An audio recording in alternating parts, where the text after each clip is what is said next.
Les stars, les icônes, les enfants prodiges, les self-made humains, les pionniers, il peut bien y avoir chez eux un excès de talent, quelques fulgurances impromptues et un travail acharné. Seulement, en les résumant à cela, on oublie que personne ne s'érige soi-même en mythe. Alors, le problème de ces histoires à succès, c'est que la plupart du temps, elles masquent les autres. La nébuleuse d'humain qui a permis l'ascension et la pleine expression du génie que l'on qualifierait bien volontiers d'incompris en occultant qu'il a été bien compris par certains. Laissé sur le bas-côté quand la machine démarre, systématiquement relégué à l'ombre mais parfois aussi loué, malgré le désintérêt patent de nous autres le public, nous allons essayer de jeter une lumière sur ces humains réseaux, ces humains piédestals, ces humains caisses de résonance qui tiennent ensemble parfois jusqu'à des mouvements artistiques entiers. Vous êtes sur Potron Miné et vous écoutez Toiles et Araignées.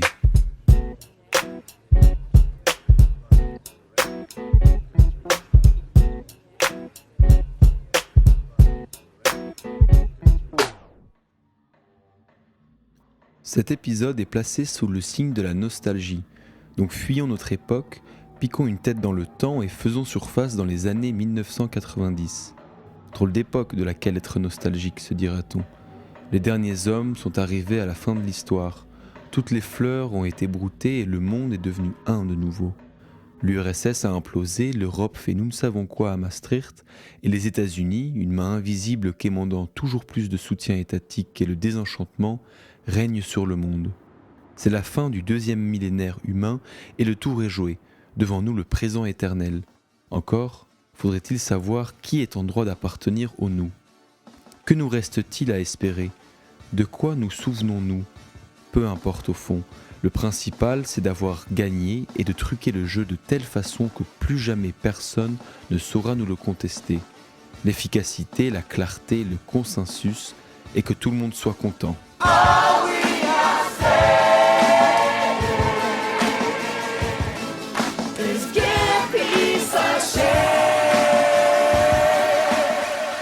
En musique, tout le monde ne se prête pas au jeu de la paix et du oui monsieur, merci madame. Devant autant de monotonie, autant d'ennui,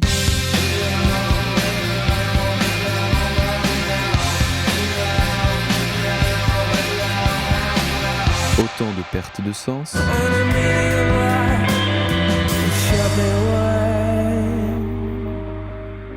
et autant d'exubérance. Can we get a motherfucking moment of silence?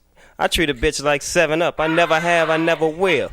I tell a bitch like this. It's like everywhere I look and everywhere I go, I'm hearing motherfuckers trying to steal my flow, but it ain't no... Les ordinateurs s'immiscent subrepticement dans les studios d'enregistrement et avec eux ce monstre de Pro Tools, la première station audio-numérique de l'histoire de la musique. Pour la première fois, on peut enregistrer des sons par voie digitale. À la poubelle les bandes magnétiques et toutes leurs contraintes matérielles. Maintenant, on peut recommencer un enregistrement à l'infini, le découper, le copier, le coller en toute simplicité et lui mettre des effets en quelques clics de souris. Bref, l'efficacité, la clarté, le consensus et que tout le monde soit content. Drôle d'époque de laquelle être nostalgique, se redira-t-on. Et pourtant, soudain, cherchant désespérément une aspérité, une porte secrète, une faute de frappe dans ce scénario horrifique de postmodernité, marchant sans savoir vers où, nous parviennent à nos oreilles des couleurs et une grammaire qui nous remémore de temps passés. On lève la tête et on réalise où nos errances de voyageurs temporels nous ont menés. On est en plein milieu de Greenwich Village, à New York.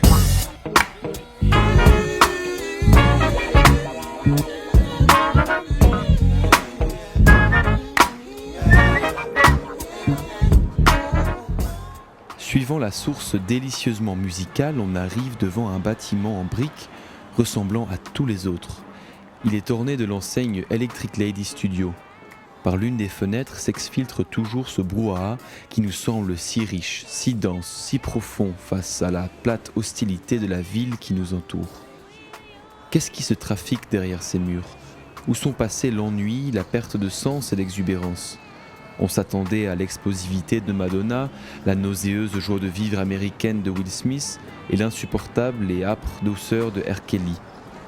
À la place, tout se passe comme si la voix de Marvin Gaye, la trompette de Miles Davis et la guitare de Jimi Hendrix avaient été ressuscitées et avec eux des corps qui ne sont pas de ce temps.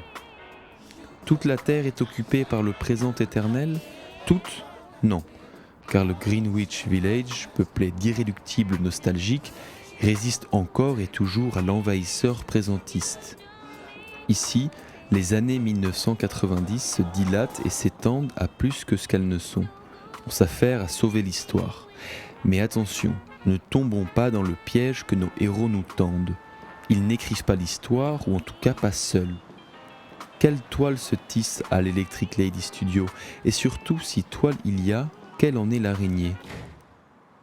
Un homme, barbichette noire, casquette et une dégaine sans prétention, sort du bâtiment et s'allume une cigarette. On entend ses oreilles bourdonner de basses et de grosses caisses jusqu'ici. Il chantonne maladroitement quelques mots en anglais, écrase déjà sa cigarette et retourne faire nous ne savons quoi à l'intérieur. C'est lui qu'il nous faut. Pour le 2e épisode de Toiles et araignées, nous nous proposons de détisser quelques fils de la toile de l'ingénieur du son Russell Elevado, dernière bastion analogique quand tout devint efficace, consensuel et numérique.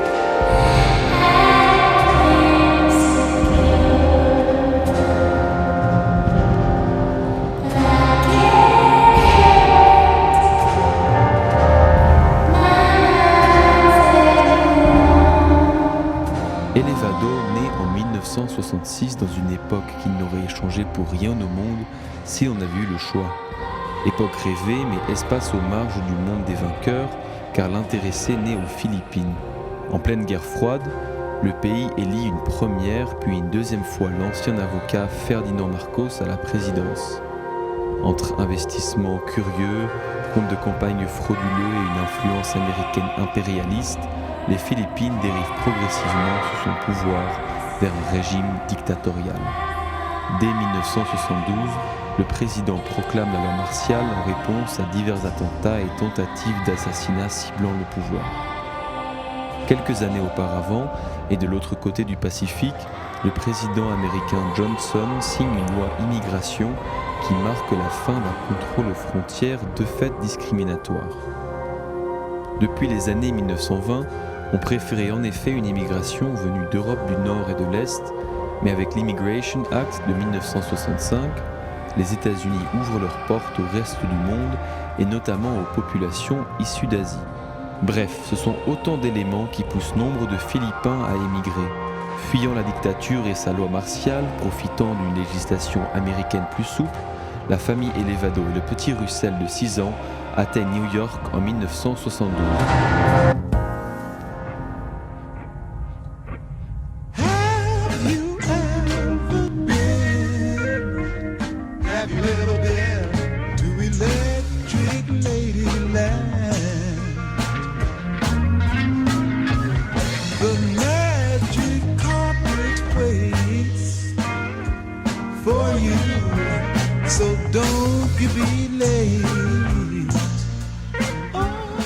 En grandissant, Russell se passionne pour la musique des décennies 60 et 70.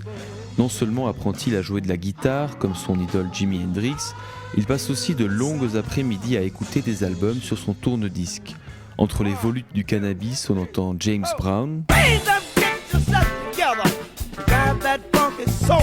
Stevie Wonder,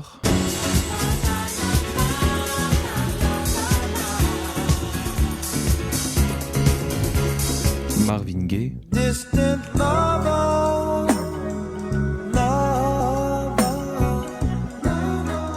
ou encore Prince dans l'une de ses très bonnes périodes.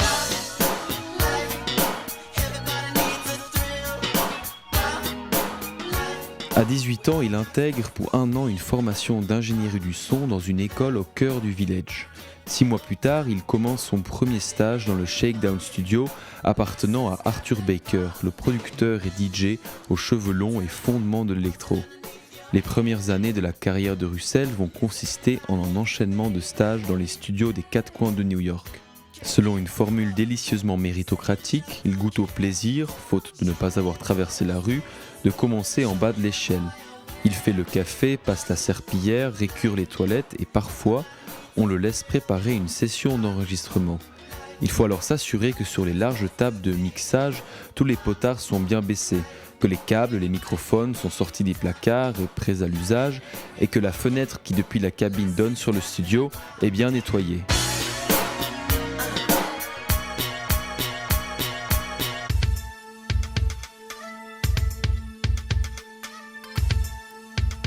Elevado lui-même se plaît à souligner que l'ingénierie du son est une affaire d'expérience et donc de temps et d'attention. La formation aura été bien peu utile face à ses stages en entreprise. On lui laisse progressivement de plus en plus de marge de manœuvre dans les studios qu'il fréquente. Loin est le temps des cafés toujours trop chauds et sucrés qu'il préparait pour l'ingénieur en chef tyrannique. Elevado commence à enregistrer ses premiers artistes. C'est malgré lui qu'il se spécialise dans la R&B et dans ce qui reste de la soul. L'argent coule à flot, mais ni son cœur ni sa tête en sont. L'occasion de mixer 2 morceaux pour le dernier album de Roberta Flack lui remémore peut-être ce pourquoi il était entré si précocement dans l'ingénierie du son, mais masteriser un projet pour Starleana, ça va trop loin.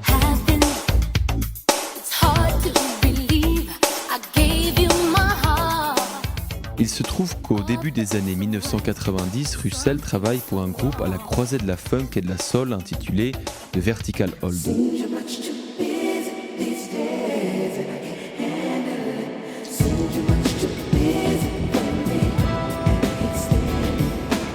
La chanteuse du groupe, Angela Stone, fréquentait à l'époque un jeune chanteur, compositeur et pianiste fraîchement débarqué de la Virginie qui espérait à New York faire décoller sa carrière. Le jeune homme, Michael Archer de son nom de naissance, est alors en pleine préparation de son tout premier album et il cherche désespérément un nouvel ingénieur du son.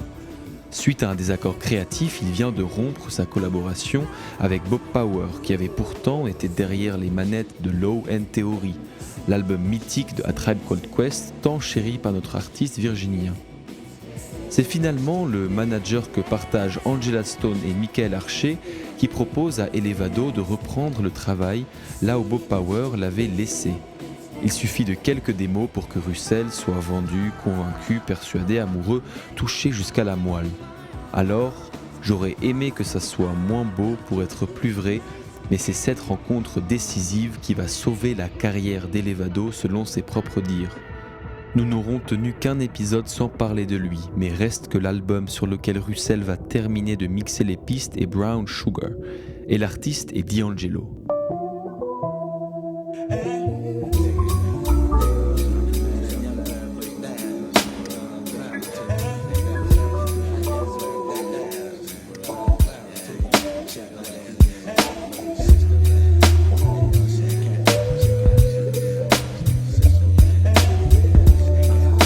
Sur Brown Sugar, la plupart des morceaux sont déjà terminés, et donc D'Angelo demande surtout à Russell de mixer dans le même esprit les morceaux qui restent.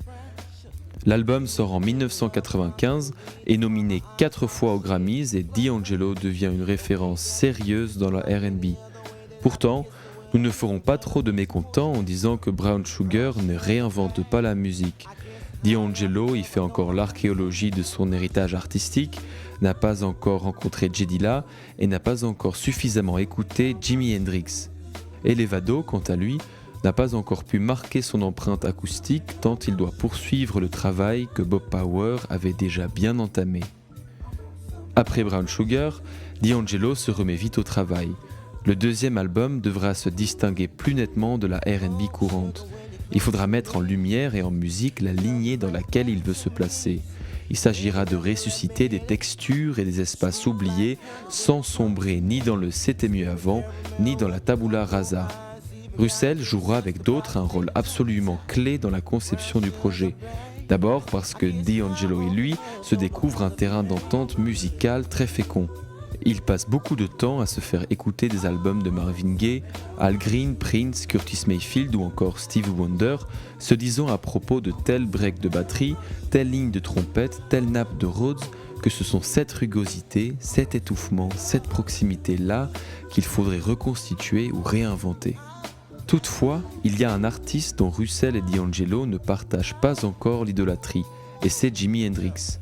D'Angelo le connaît à peine, et non seulement est-ce Elevado qui va lui faire découvrir sa petite œuvre Hume et sa vaste œuvre posthume, c'est aussi l'ingénieur du son qui va faire toucher le chanteur à sa première guitare.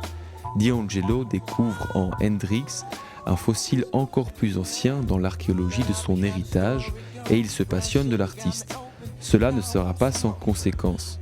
Sur les conseils de Russell, D'Angelo décide d'aller enregistrer l'album à l'Electric Lady Studio, rien de moins que le studio co-conçu et co-financé par Hendrix lui-même. Même si on entend davantage encore son influence sur le troisième et dernier album de D'Angelo, Black Messiah, on perçoit déjà le blues, le sens de la mélodie et en même temps la paradoxale dense simplicité de Hendrix sur l'album qui se prépare à l'Electric Lady.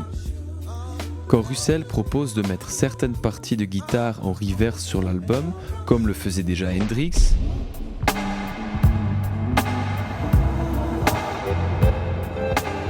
les racines finissent de pousser. Le nom même de l'album, référence directe à un morceau épique de 15 minutes de Hendrix et son expérience, achève de sublimer cette rencontre fulgurante. Le deuxième projet de D'Angelo sortira en l'an 2000, aura coûté plus de 1,5 million de dollars et s'appellera Voodoo.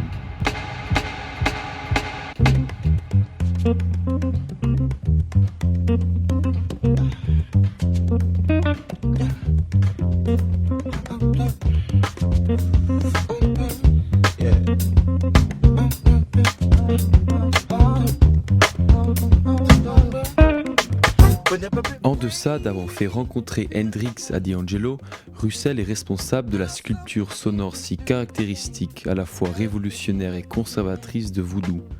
Alors que les Beastie Boys ont sorti quelques années plus tôt le premier album de l'histoire de la musique entièrement produit sur Pro Tools, et que partout le numérique envahit les studios, Russell, par une sorte de puritanisme anxieux sur lequel nous reviendrons, continue de lutter pour l'analogique.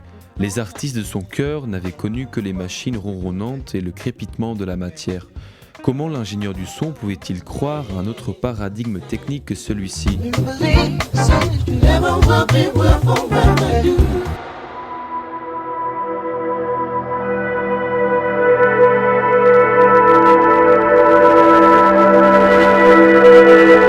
C'est que de l'analogique au numérique, il y a une véritable révolution. Et les plus fidèles d'entre vous conviendront qu'à côté, le passage du mono à la stéréo auquel avait fait face RVG n'est qu'une réformette social-démocrate.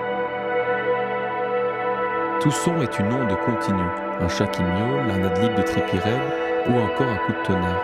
Jusque-là, tout va bien, mais les galères arrivent quand il faut enregistrer ce son, c'est-à-dire le capturer pour le stocker et le rejouer plus tard.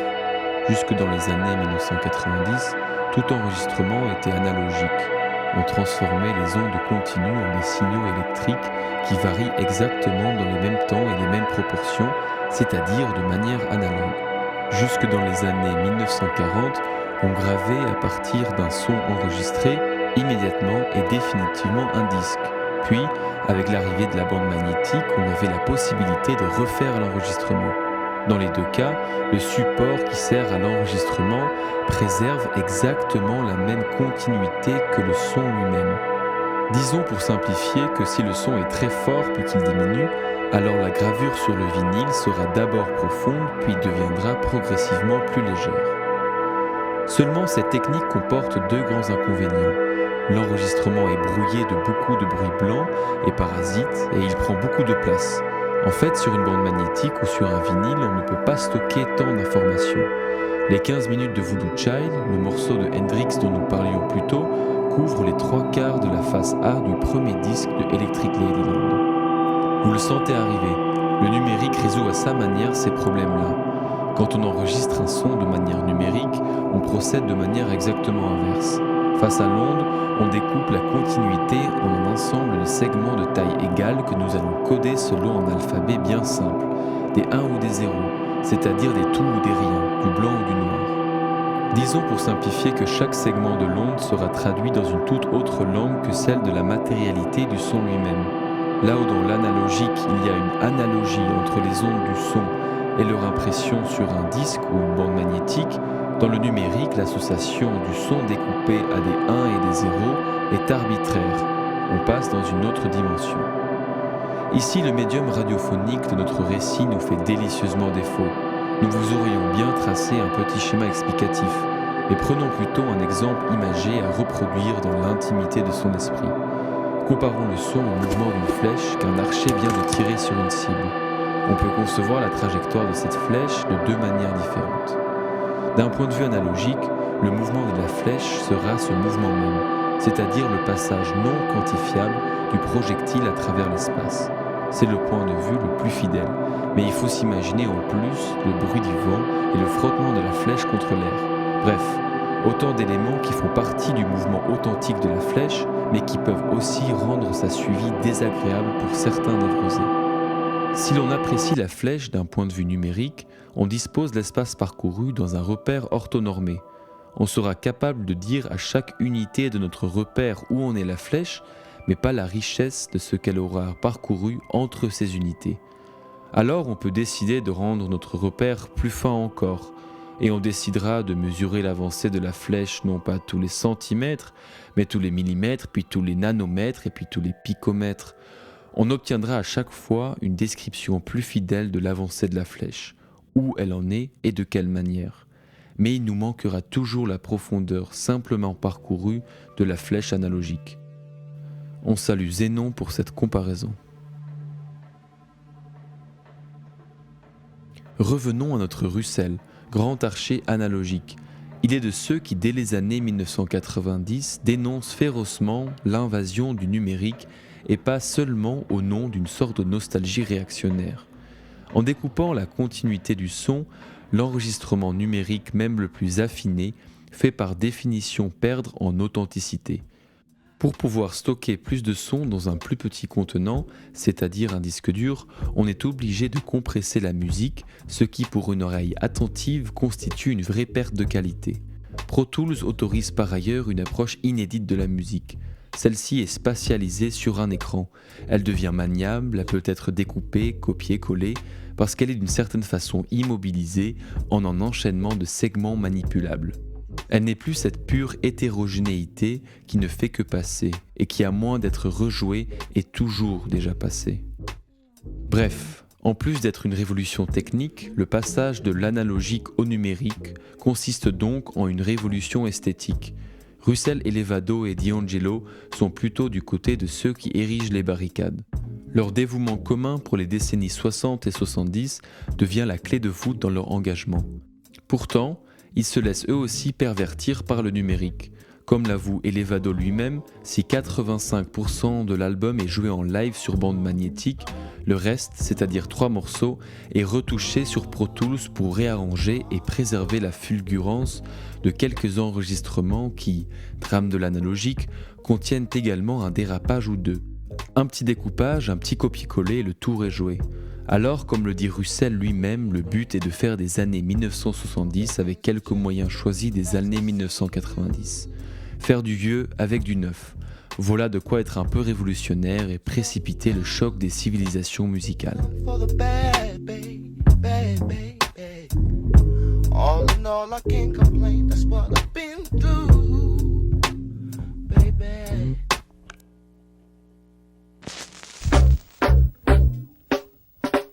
La grande fondation en béton armée de cet album est bien évidemment le duo Pino Palladino et Questlove, à la basse et à la batterie.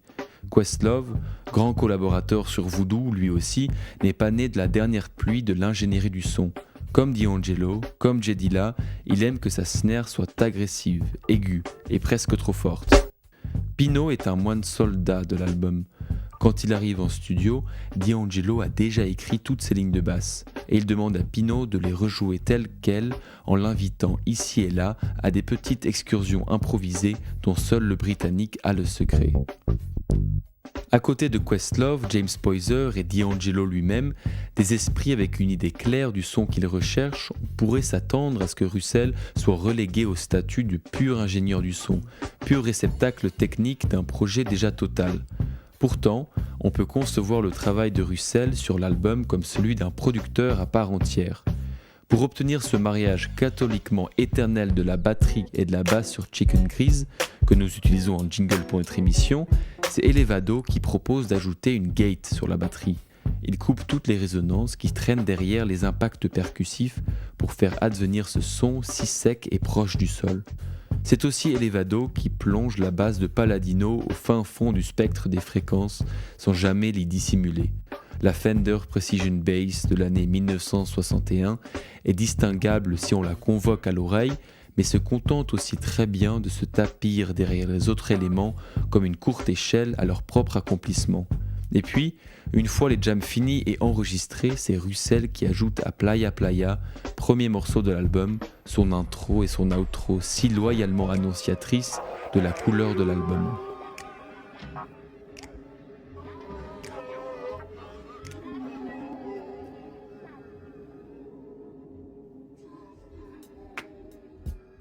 Il y a par ailleurs très peu d'équalisation sur Voodoo, au sens que les instruments sont enregistrés tels quels, sans que Russell n'augmente ou ne diminue quelques fréquences cruciales. Pour accentuer davantage encore cette transposition du réel dans l'enregistrement, Russell spatialise légèrement la batterie et la basse. Alors qu'elles sont toutes deux enregistrées en mono, comme à l'époque, il mixe la batterie un chouïa à gauche et la basse un chouïa à droite pour donner l'impression que l'on est immergé entre Questlove et Palladino. Pour ce qui est de la trompette de Roy Hargrove, Russell avoue n'avoir presque pas équalisé son jeu. Alors, c'est au sein de son rôle de producteur qu'Elevado sait de nouveau être le technicien.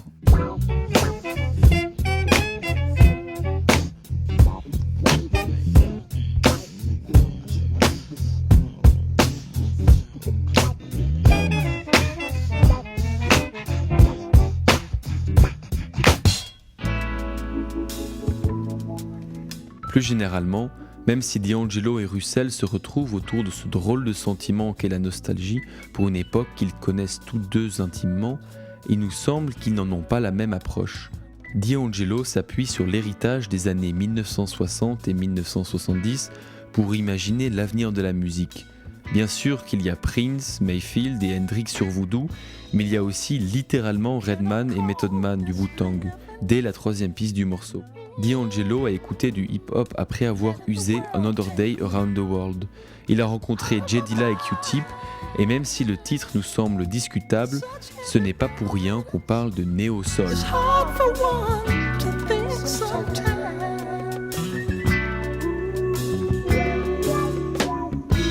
Même si du low-end il a la théorie, Russell n'a pas écouté low-end theory de la même manière que D'Angelo. Russell semble être rivé sur les décennies de sa jeunesse avec moins de concessions. Son obsession pour l'analogique, qui s'agrandit à mesure que le numérique gagne du terrain, dépasse parfois peut-être le plan exclusivement esthétique. En tout cas, le projet analogique est parfois formulé de manière négative. C'est surtout contre le numérique qu'il s'agit de préserver l'analogique. Risquons-nous à une formule coup de poing. D'Angelo puise dans l'histoire pour mieux apprécier le futur, Elevado puise dans l'histoire pour mieux le déprécier. Alors que les Américains et les Européens se gargarisent en affirmant la fin de l'histoire, en voilà un drôle de duo.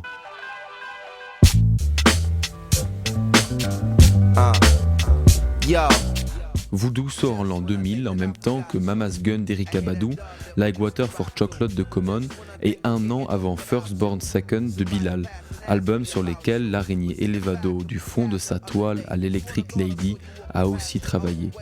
Russell et D'Angelo gagnent en 2001 le Grammy pour le meilleur album R&B de l'année. C'est pas la même tasse de café que Chris Brown en 2025. C'était certainement mieux avant.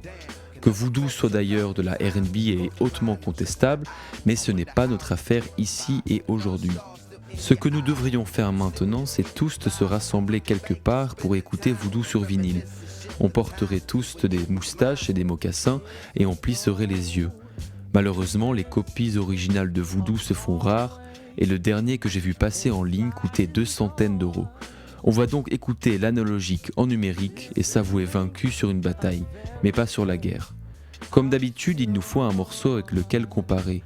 On m'a appris à comparer ce qui est comparable. Le moment sera donc dur, quoique nécessaire.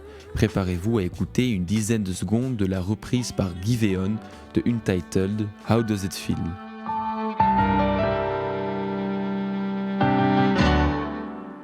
Girl, it's only you. Have it your way. And if you want, you can decide.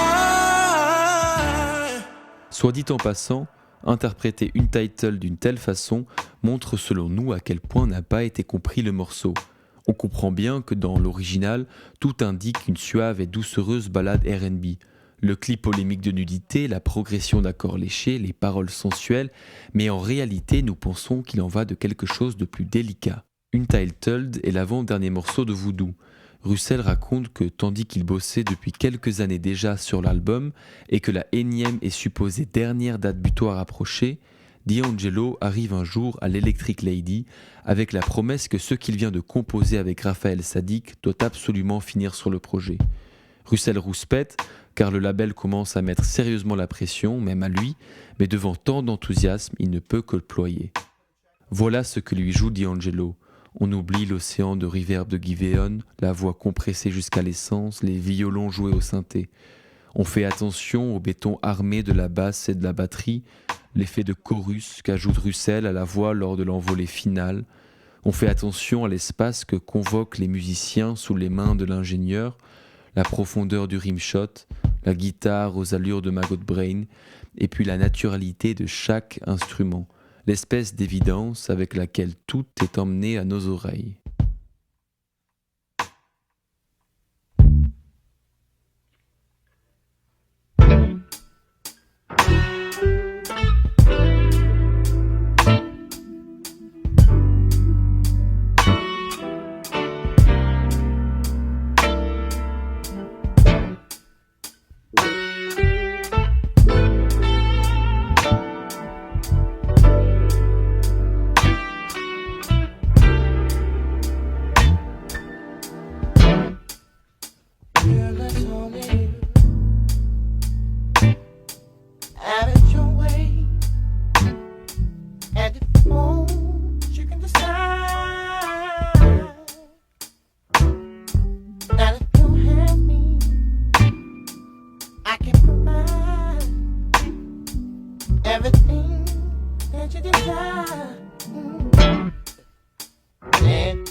Cross your mind.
Voilà, il n'y avait plus de bande magnétique. C'est parfois la matière qui nous impose les contours de notre fin. D'Angelo ne pouvait se rêver meilleur comparse que le producteur, technicien, musicien, réactionnaire nostalgique que Russell et Levado. Ni l'histoire de leur collaboration, ni la carrière de l'ami Russell ne s'arrête ici. Mais ça sera pour une prochaine fois. C'était Toiles et Araignées, une émission de Fincy pour Potrominé. Merci à Aurélien Kifigé, Félix Bourgon et Antoine Malot.